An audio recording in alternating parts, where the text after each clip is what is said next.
बाबूजी, एक से बढ़ के एक झटका लटका दुनिया में चला बा। केहू कुछ गावत बा, केहू कुछ गावत बा, लेकिन कबा कबा बाबू राम कैलाश जी गाँव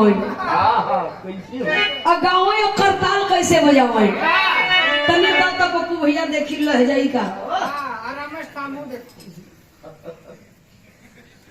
ऊपर चोट न लगे सुनने वाले बाबूजी। इसलिए हमने पहले कहा कि पुरान चीज में बहुत दम होता, पुरान कभो पुरान नहीं होते। जैसे में पुरान चाउर, पुरान गेहूं, पुरान गुड़, पुरान घी, पुरान सिरका, पुरान दारू,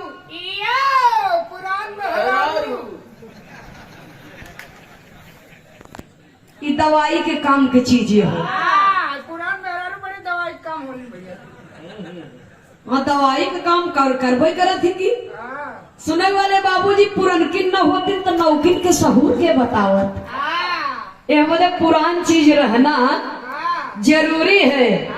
पुरान बुढ़ावा बड़ा नीक होते, वो नहीं के दिया नतीजा तू है, इसलिए कहना है। अरे बसऊ हे बसऊ बांसुरी बजावई, बसऊ बांसुरी बजावई, मऊ बौरी बौरी आवत जियरा डोली डोली जा।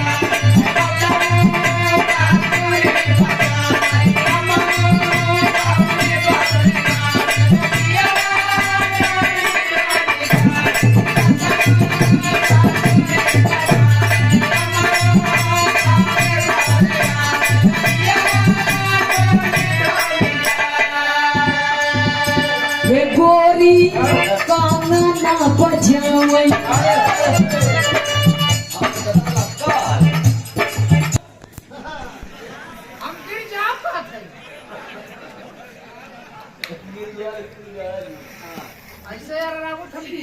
ये हम नहीं कहते ही हुआ रात रहा गाना यार रात बन रहा था, हम का करी। इतना गलती जिनकर हम नीचे चला जाओ।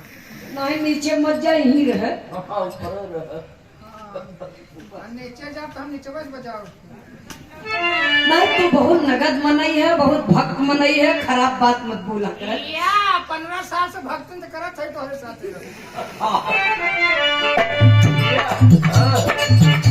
कि गोरी कांगना बजावई, अपने दुल्हा के जगावत जियरा डोली डोली।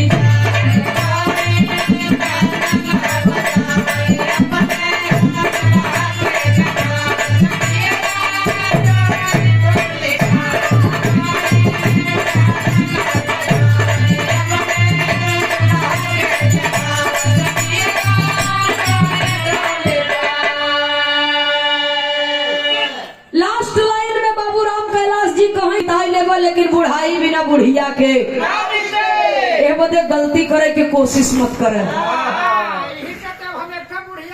सवेरे उपेंद्र लिया यही ना कहत है ना कि चला सवेरे लिया चल।